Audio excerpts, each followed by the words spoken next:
Table हमारे पास है उसके ऊपर हम फार्मूला कैसे अप्लाई कर सकते हैं। अब इस सेल के अंदर हमने फार्मूला अप्लाई करना है, तो हम इसके ऊपर क्लिक करेंगे, कंट्रोल हमारा यहाँ चला गया।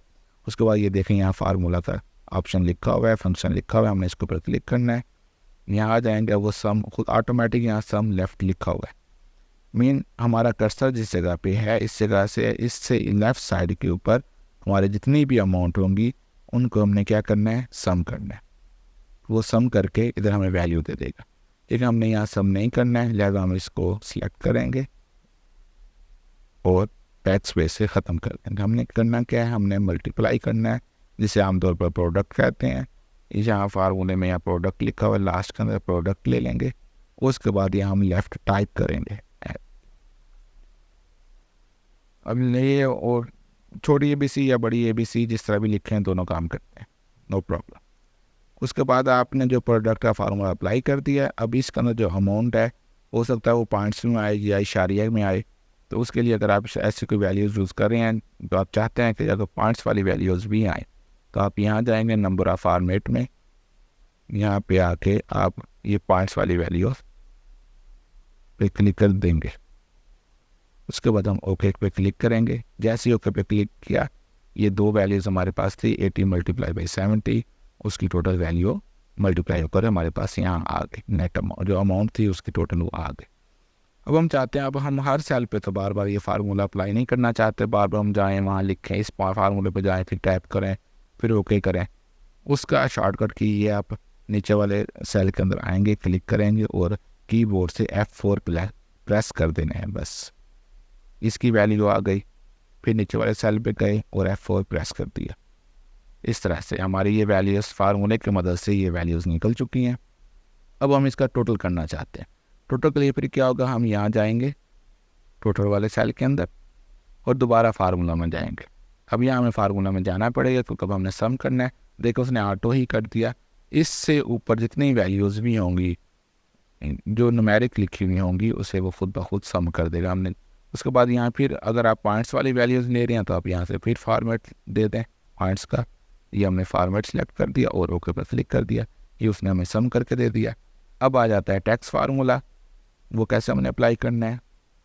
8%, वो ये क्या है, टोटल वैल्यू जो हमारे पास ये है मल्टीप्लाई बाई 8/100, ये इसका फार्मूला बनेगा 8% टैक्स निकालने के लिए।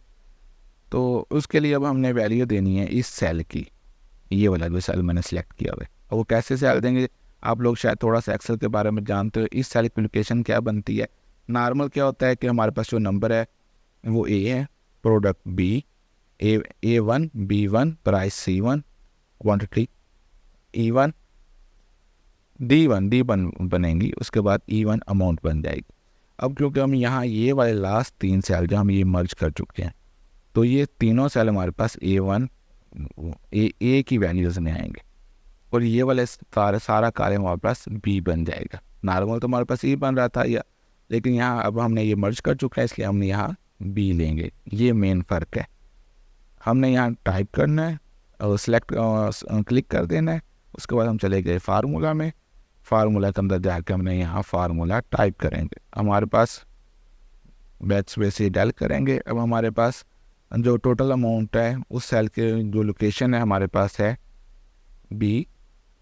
उसके बाद देखें 1 2 3 4 5, B5 बनता है, तो B5 टाइप कर लिया हमने। उसके बाद हमने मल्टीप्लाई लगा दिया, डायरेक्ट यहाँ मल्टीप्लाई के तौर पर काम करता है। उसके बाद छोटी ब्रैकेट शुरू की या स्मॉल ब्रैकेट जिसे कहते हैं।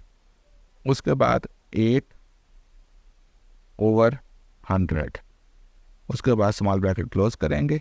और फिर क्योंकि ऊपर हम सारे इशारिया वाली वैल्यूज़ ले रहे हैं, पॉइंट्स वाली वैल्यूज़ ले रहे हैं, यहाँ से हम दोबारा वही वैल्यूज़ को सेलेक्ट कर लेंगे और ओके पर क्लिक करेंगे।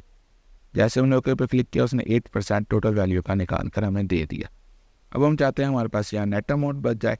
उसका क्या तरीका कार होता है, टोटल वैल्यू में से हमने टैक्स वैल्यू को माइनस कर देना है, हमारे पास नेट अमाउंट निकल आएगी। उसके लिए फिर दोबारा हम जाएंगे फार्मूला में।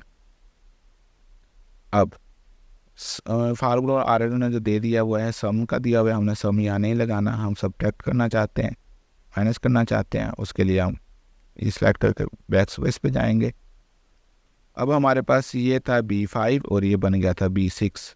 तो हमने B5, ये देखिए अब मैं छोटी ABC यूज़ कर रहा हूँ स्मॉल, और -B6, और उसके बाद फिर यहाँ से वैल्यूज इशारे वाले दे देनी है। ये लाजमी नहीं होता, अगर आपके पास वैल्यूज ऐसी हैं जिसका अंदर इशारिया आ रहा है तब आपने ये देनी होती है। उसके बाद हम ओके पर क्लिक कर देंगे, ये हमारे पास नेट अमाउंट निकल आए। ये तरीका है MS वर्ड के अंदर हम किस तरह से फार्मूलाज अप्लाई कर सकते हैं अपने टेबल के अंदर।